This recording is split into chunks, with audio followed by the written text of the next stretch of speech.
Welcome to the shop. I'm Colt, and you are watching East of Eden. Today on the channel we're going to be talking about survival rifles. I looked through all the survival rifles that are on the market right now, the Marlin Papooses, the 1022 Takedowns, the Springfield M6s, and all the companies that made that before. The AR-7 and all the companies that made that before. And I looked through all these, Chiappa Little Badger. And none of them seem to break down all that small. You know, for ultralight backpacking, or if I'm going out on an ultralight fishing trip, I don't have a whole lot of room to dedicate to a survival rifle. I've got my defense gun I'm going to carry for big scary things, and if I want to take some small game, I don't have the room in my pack for the 1022 Takedown. Or even the Chiappa Little Badger seems to take up quite a bit of space when it's broken down. So looking through this, I found HR made the M4, which was a 22 Hornet survival rifle for the military back in the 40s. It took a 4-round box magazine, once again chambered in 22 Hornet, had a removable barrel, collapsible stock. It was real rough and crude. It had a 13.5-inch barrel, and I thought, you know what, that looks perfect. That would fit my needs. I then found out the $2,500 everywhere, if you can find them, and the 13.5-inch barrel means that it either has a crude extension welded on to meet NFA laws, or it's going to be an NFA item. 22 Hornet doesn't suppress well, it's not a very common round anymore, and it just wasn't working for me. But I found the bolt was a serialized portion, the trigger housing, which is what this is, not a receiver, it's a trigger housing, was not. So I was able to pick up a couple of these. And through a lot of trying to fit different bolt barrels on there from different companies, I found the obvious choice was the Cricket, the Keystone Cricket. Single shot 22, it doesn't get much more simple. And the Cricket's not a bad gun once you do the upgrades that really need to be done. I knew I wanted 22 long rifle because a lot of ammo types available, it suppresses really well, I can carry a lot of it. And if I'm on a fishing trip, a brick of it's going to last me a fishing trip. So, with a lot of work, and a lot of it being very nail-biting, hence why we're having a celebratory beer, because we just finished drilling the receiver out, we are here. Made the buttstock out of some 1/4-inch steel. Just Home Depot, thank you, shout out. And that all fit in there. Took some brass, a big chunk of billet brass, and filed and machined that down into a bedding block to fit the trigger housing, or the bolt upon. Welded an extension onto the trigger to drop it low enough to fit into here. Pulled the barrel out of the bolt of the Cricket. Sanded and turned it down to fit a little more easily into the bolt. Drilled the roll pin hole to 3/16 to accept a detent pin.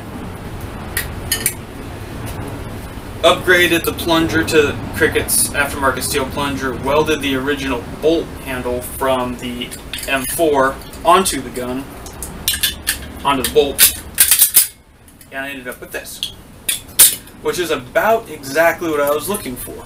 And I'm going to bring the camera back here and we're going to go through it. So here's the rifle in its broken down configuration. Now these are the extra parts, and we'll talk about these in a second, the ones that have the necessary upgrades needed. But as you see, we just have the normal barrel.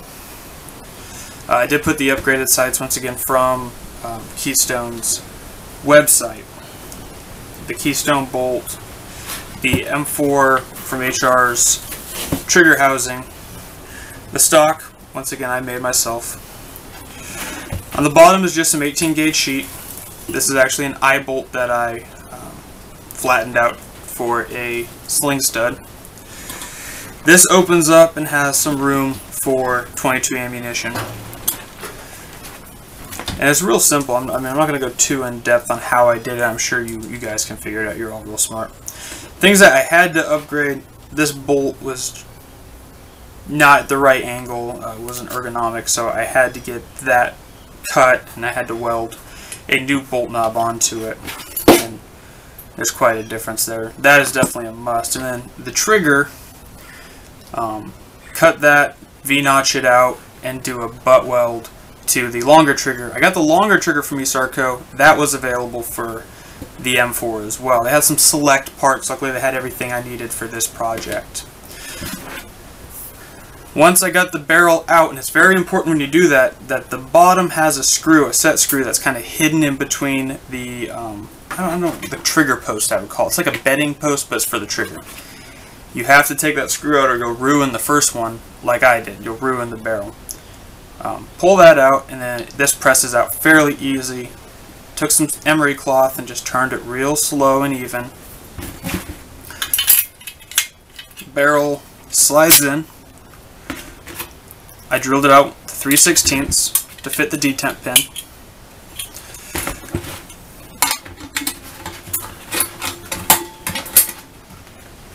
And you shouldn't dry fire 22s, rim fires, unless you take a look at the bolt and you see that you're not going to peen up or gunk up the, or gack up the bolt face.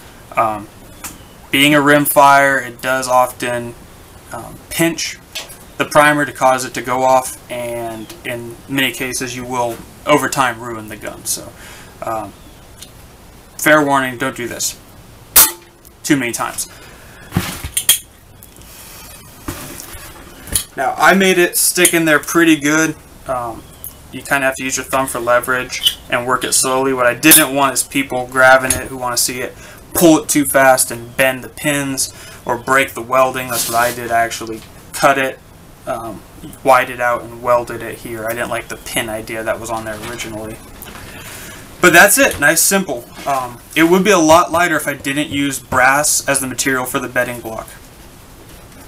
I wanted to use brass because it's a material I hadn't worked with before. I worked with a lot of aluminum, and it was something new. And the idea of it eventually is to cut the barrel down and do an integral on it, or to make a sleeve so I can fit the Gemtech Mist on here, because honestly a down pilot survival rifle I feel really should be suppressed. It just makes sense to me.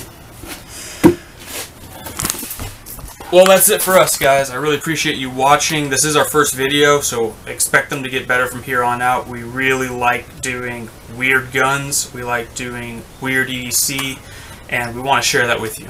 Have a great day.